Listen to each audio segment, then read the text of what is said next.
Rita. Hello, and welcome to Montgomery County Community College on the Air. I am Rita Hodge-Sellers, your host.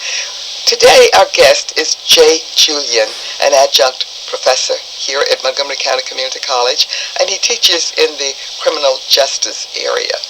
He also recently returned from a UN mission in Kosovo, and we're going to be talking about that today. And since Julian has so much to share with us, and we know that we will not be able to cover all of it today in a 15-minute period, be prepared to also hear more about Julian and Kosovo next Sunday. Julian earned a BA degree from Old Westbury College in New York. He earned a master's in public administration from Long Island University, also in New York. Currently, Jay is a doctoral student at Nova, and his focus is computer technology and education. We're going to be talking further with Julian about his experience in Kosovo as well as here at Montgomery County Community College. For now, we will hear from our sponsor. We're talking this morning with Jay Julian, an adjunct professor here at Montgomery County Community College, who recently returned from Kosovo. Jay, what do you do here at the college? Well, as an adjunct professor here at the college, I teach several of the criminal justice courses and on occasion some of the computer courses. Recently, I had the opportunity to teach, or I should say pioneer, distance learning course. Probably it's the second one now that's available in the criminal justice area, which is affordable to all students and they can take it anywhere. That's great, and I understand you're going to tell us more about this. Now, recently you returned from Kosovo. But during that time, am I correct in thinking that you were able to continue with your work here at Montgomery County Community College? You're absolutely correct. And how did you do that? Modern technology of satellite. I was able to conduct my new online distance learning course from Kosovo, teaching students back here in Pennsylvania. And did you get feedback from the students? Oh, absolutely. We had regular chat sessions. We had emails going continuously. They forwarded their papers as zipped files, etc. And it worked out fine, provided there was electricity and so forth to maintain communication. Jay, I must ask you, how did it feel to be communicating with students and teaching a course so far away? Well, I said to myself, my goodness, this has got to be a first. No one has ever done this before. And my students are now a part of history in the making. You are probably correct as it relates to Montgomery County Community College. And moving right along, why did you happen to go to Kosovo, and why did you go at this point in time in your career and in your life? Well, as a member of the International Police Association, I came across an ad on the internet, a call for instructors to go to Kosovo. And it was a very arduous process to get selected, and I really didn't think I was going to be selected in the very beginning because it took so long to do the background investigation, like 6 months. And I was one of 700 candidates, and out of the 700, only 15 were selected to go to Kosovo. So that was quite an honor for me to be selected. And the experience is an indelible one that will be, for lifetime memories. Would it be an invasion of your privacy to ask what were some of the issues in selecting the individuals that they would send? I'm just kind of interested in the criteria, and I must say we certainly consider it an honor here at Montgomery County Community College that one of our faculty was selected to participate in such a significant mission. Well, believe it or not, one of the highest criteria they had in their background investigation, which came to light as a result of people calling me back saying, "Hey, do you know this guy is calling up and asking questions about you?" turned out to be, does this person have a good sense of humor? And I was kind of surprised at that question when I said, "Gee, that's interesting." Also, the other criterion, obviously, was they wanted someone who had platform experience, teaching experience, knowledge of the law, etc., and good teaching background, as well as at least minimum of 12 years of police experience, actual on-the-street experience. 12 years of experience? As a minimum, yeah. And you say they talk to your neighbors? They talk to all my customers out there, all my relatives, friends in the neighborhood. They went back as far as 10 years in their background investigation. And of course, everybody was calling me. I thought I had covered everyone and said, "By the way, you're going to get a phone call from this gentleman, feel free to tell him whatever he asks." And I thought I had covered everyone, but there's always someone that you miss, It sounded like they really wanted to know who they were sending over there. Yeah, they were very careful in their selection process. In fact, all of the Americans that went were very high caliber, top drawer people, mostly retired. everything from former police chiefs from as far away as Minnesota to Florida and all over the country. It was amazing. I met people from not only in the United States, but from around the world at the same time, which is a tremendous experience. I was going to say that's probably an experience that you will value for years and years to come. Yeah, I said to myself, this is a once-in-a-lifetime opportunity. You know, it's a challenge that I could not resist, and being an international challenge even made it that much greater. Some people saw it as an experiment, being able to test the academic in the real-world situation. Yes. I saw it as more than that. I saw it as an opportunity to gain professional experience at an international level, and at the same time learn from my colleagues and make new friends, and again also be a part of history in the making. Did you find that what you had used in the past worked well for you? It was a game of trial and error. Some things that I applied here in the classroom did not work well there, and other things that I used here worked even better there. For example, the class did not have textbooks of their own. They had to take copious notes. And of course, everything was interpreted twice, once in Albanian and once in Serbian, because the classes are mixed. And of course, there's that delay time in getting the information across, so it took a tremendous amount of discipline mentally to stay on track. And then, of course, you have to wait for the response to come back. So trying to do American humor in the classroom was extremely difficult. Well, the other thing I would imagine you have there, humor frequently focuses on the nuances in a language. And I would imagine it makes using humor even more difficult. Yes, extremely so. I always practiced where I could to see what kind of reaction I would get. For example, can I give you an example, real quick one? There was a new language assistant who came into the police service group and was introduced and kind of left on his own. So I went over to talk to him, try to make him feel more at home and comfortable. And I kind of led him on a little bit with some American humor. I said, we're starting to work 6 days a week now, and I'm going to have to give up my part-time job as a lifeguard in a car wash downtown. And stopped. And his face was deadpan for about 30 seconds, and then suddenly the smile started to creep across his face, and he started to laugh. Oh, I got it, American humor. You teach me American humor. So I'll make you my understudy. Jay, tell me, when you arrived, if you could back up just a little bit, what did you find when you arrived? And was it consistent with what you expected? Not at all. The country was totally devastated. And of course we arrived in the dark, which made it even worse. Worse or better, because you couldn't see it. Well, because the conditions were so deplorable. I mean, the odor of raw sewage was everywhere, and the trash is thrown out on the streets. There's no trash pickup. You couldn't drink the water. There's no infrastructure. No infrastructure, no rule of law. I mean, there's no courts, no judges, no nothing, no criminal justice system whatsoever. Was that frightening for you? Yeah, because you had to rely upon the military, the K4, Kosovo Force, to really supply any kind of protection. We were forbidden from carrying any firearms. Yes. Under OSCE contract, which is the Organization of Security and Cooperation in Europe. Was that consistent with what you had expected? I would imagine there was some preparation. Usually when you go to a place like that, there's someone who meets with you and prepares you for what, or did that happen, prepares you for what it might be like when you arrive? Well, actually, we had several days of orientation in Vienna at OSCE headquarters, and then we were flown via a Russian charter plane to Pristina, which is the capital. And then again, we spent another 3 or 4 days with orientation, so we, in the OSCE headquarters, to learn about the cultural kinds of things that we were up against, to learn some of the customs, to get, information on security, which was your own personal issue, issued radios and so forth.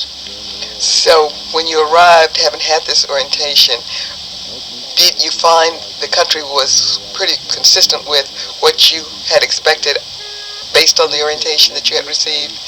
Or did you find that even though you'd had the orientation, you still weren't quite prepared for what you saw?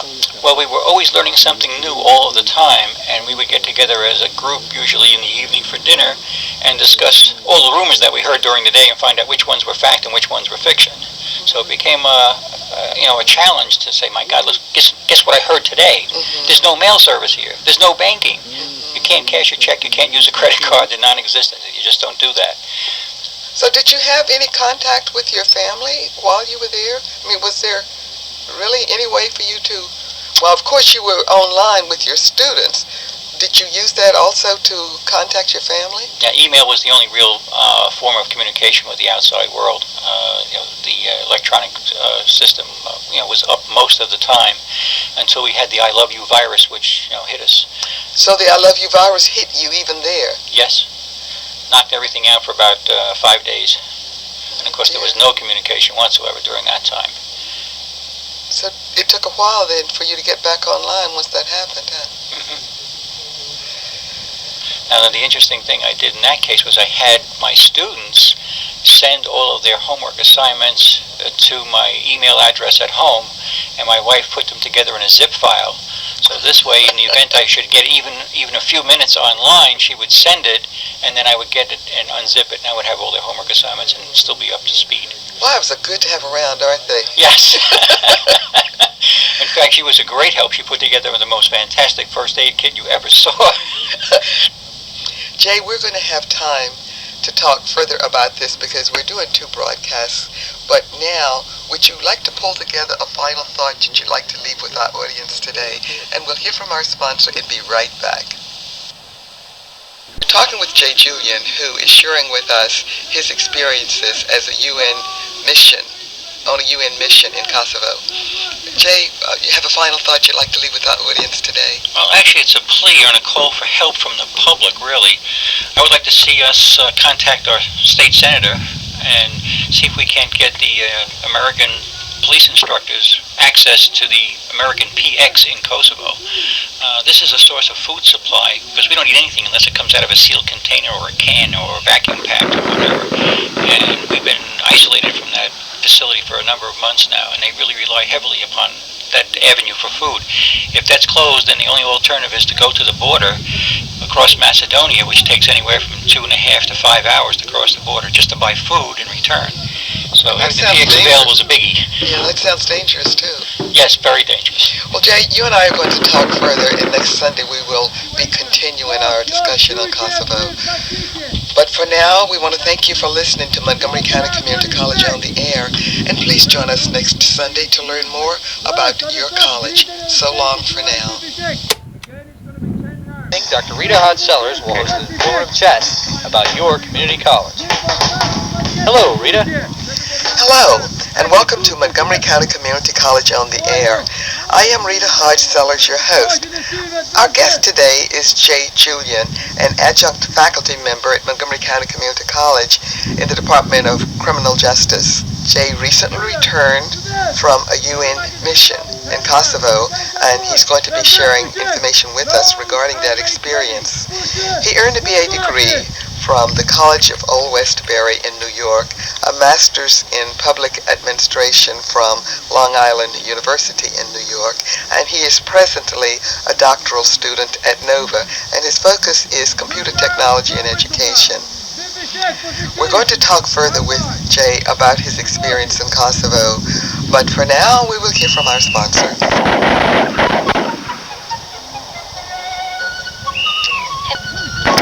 Jay, last Sunday we began talking about your experience in Kosovo, and I think the last thing we talked about were the difficulties you had in obtaining food, and that the PX on the base, or that was near you, wasn't available to you, and I guess that's because you were a civilian?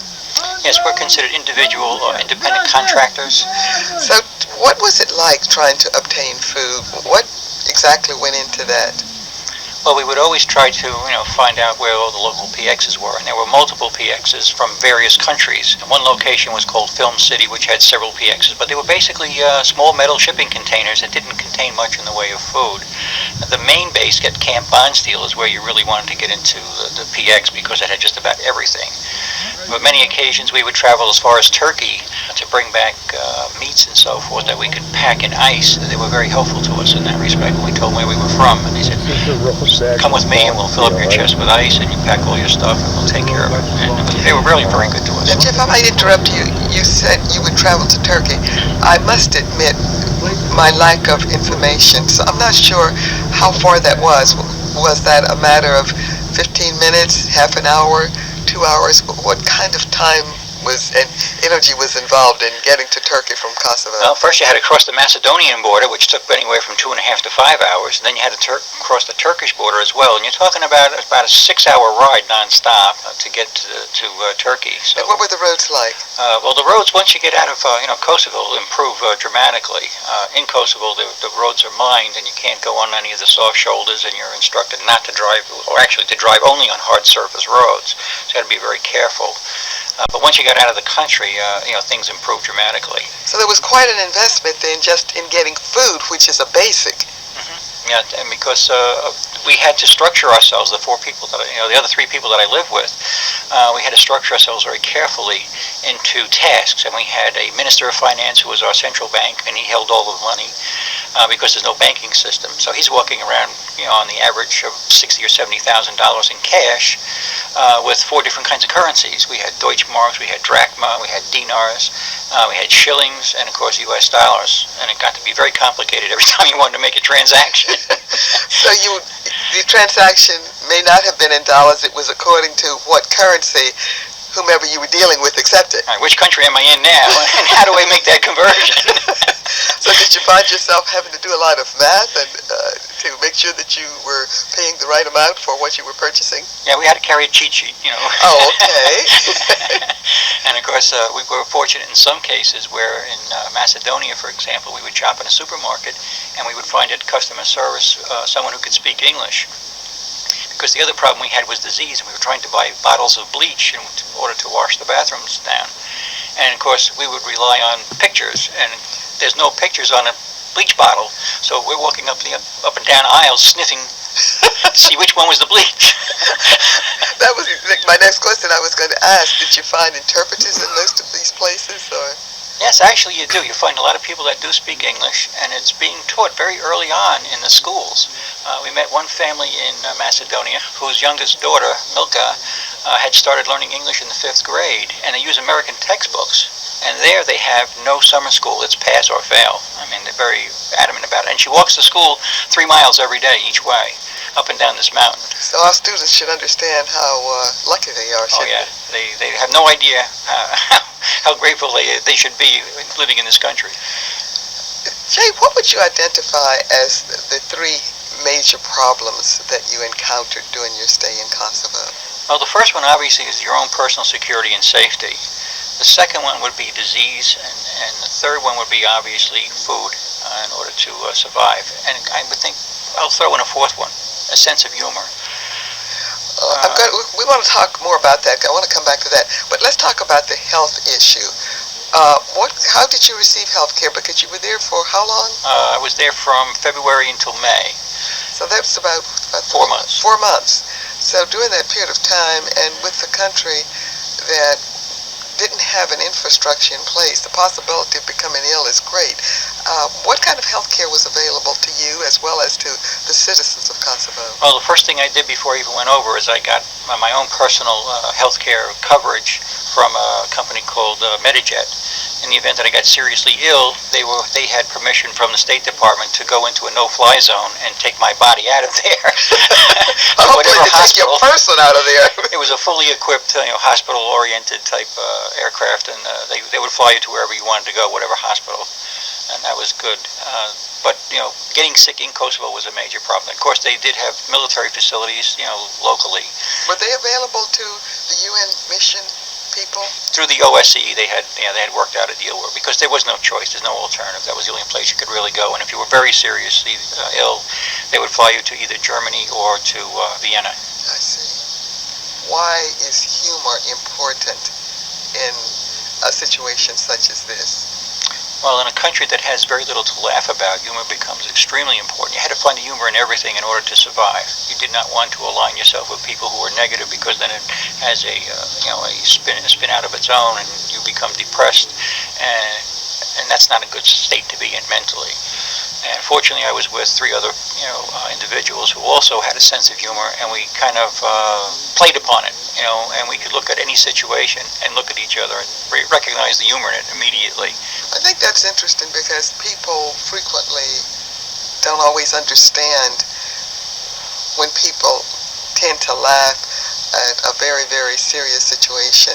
So I think you also told us that your sense of humor was one of the important criteria that was a factor in selecting you to go to Kosovo. So humor truly plays a significant role, doesn't it? Yeah, you couldn't take anything too seriously there. It was not a good thing to do. For example, just to throw one out at you, when we had talked about problems, one of the biggest problems was air pollution. And it was a really serious problem. They were using what they call young coal, which is like a yellow color, and they were soaking in kerosene and burning this stuff, and the sulfur would fill the air. There were times when it was so bad that the language assistant would have to get out of the vehicle and walk in front of it and guide you down the road because you couldn't see that far. You couldn't see. Yeah, it was that bad. And it took me a month to recover when I got home from the cough that I had. I mean, my lungs were just totally saturated. And the doctor was asking me, "What were you smoking?" I said, "I don't smoke. I never smoked in my life." Well, that was a new one for him because he probably hadn't been accustomed to examining people who had had your experience. Yeah, he was very good about it. He checked me out very carefully when I came back. Maybe you could share with our audience two experiences, your most humorous experience that you might be able to recall, but also one of the most serious experiences you had while in Kosovo. All right, let's take one of the humorous ones. There are many, and it's almost hard to, narrow it down, but probably one of the funniest, I would think, was one morning we were driving out to the school, and it was, very early in the morning, around 7 a.m., and my friend Andy turned to me and he said, "I don't have a picture of a horse-drawn plow from my photo album, because that's such a unique experience. You don't see that much anymore these days." And no sooner had he got the words out of his mouth than we passed the fellow with a horse-drawn plow. So the driver, who was Herb Cram, our Minister of Defense, whipped the car around and went back and is trying to hail the farmer.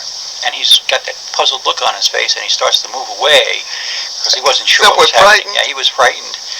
And then next thing I know, Herb is driving out into the field after him. And I said, "Oh my God." So Andy rolls down the window and he yells to the farmer. He says, "Can I shoot your horse?" And I go, "Oh my God, Andy, don't say that. He's liable to shoot us." All right, so we screech to a stop and he says, "Quick, give me my camera." And he jumps out and he's laughing so hard he takes a picture of his shoes. And then suddenly we realize we're in the middle of a minefield. Oh my goodness. So we had to back out very carefully, the same way we got in there, and we got back to the hard surface road. But we were laughing so hard all the way to school. It was incredibly funny. Can I shoot your horse? And of course can we take your pictures? It's a matter of interpretation. It goes back to that language thing that we mentioned earlier. Absolutely. As far as the serious side, when I first arrived in Pristina, we had a sort of like an introduction kind of dinner with all of the existing staff and so forth. And a story was told at dinner by the head instructor for the school, and his name was Brad Smith. And he told a story about this woman who lived in Vustri, which is where the school is, for some 20 years, and whose neighbor was a Serbian and she was Albanian. And when this war broke out, the Serbian neighbor came next door and they dragged them out in the street and they beat her husband and her brother in the street, and they trashed her house. And I said, "My God, these guys are really serious." And her young son at that time came out and put a handful of marbles, 3 marbles to be exact, in his father's pocket, and then they were dragged off. And the reason they put the marbles in the pocket was in the event that they should find the body, they wanted to be able to identify who it was. I said, "My goodness, this is incredible." So I let that pass, and about a month later, I'm at the school, and I go downstairs to get some copies made and so forth. And they have several ladies back there who take care of all the administrative process. And I spot this one young lady who dressed rather smartly, and I thought, "Gee, that's really dresses very nice." So I started to tease her with American humor. I said, "Ma, you must be getting married today. Is that why you're all dressed up?" And she would smile and laugh and say, "No." And this was going on for about 3 or 4 days. Then finally she pulled me aside and she related the story to me about her husband and her brother. This was the same person who the story had been related to me by Brad. And I felt about an inch high. And I apologized as best I could. I felt so bad. And then what I did, just before I left, she summoned me to the window at the school by tapping, and I went over and she handed me an envelope. And she said, "Don't open this until you get back to your house." And I said, "Okay, fine." So when I got back and I opened it up, it turned out to be a poem, and it was a friendship poem. And one of the lines says that you should send this poem to everyone you consider a friend, including the one who sent it to you. And if it comes back to you, then you'll have a circle of friends.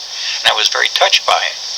So when I did get home, I in fact put in some photographs, and I did send the poem back to her with a personal note. And I had my friend Andy, when he went to Medjugorje, light a candle for her and her husband. And I found out her real name was Mary, and it took me all that time to discover that. That was probably one of the most touching experiences for me. Jay, thank you so much for sharing with us certainly very memorable experiences that you have had. We are extremely grateful and appreciative of the time you've taken to spend time with us last Sunday and today. Slobodan Milosevic.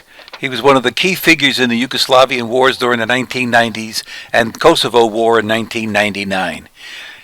He was indicted in May 1999 during the Kosovo War by the UN's International Criminal Tribunal for the former Yugoslavia for crimes against humanity in Kosovo. Charges of violating laws or customs of war, gave breaches of the Geneva Conventions in the Croatia and Bosnia, and genocide in Bosnia were added a year and a half later. He conceded defeat and resigned after demonstrations following the disputed presidential election of October 2000. Within 9 months of his ousting, he was arrested by security forces in Yugoslavia on charges of corruption while in power. With a very short time, was extradited to stand trial in The Hague.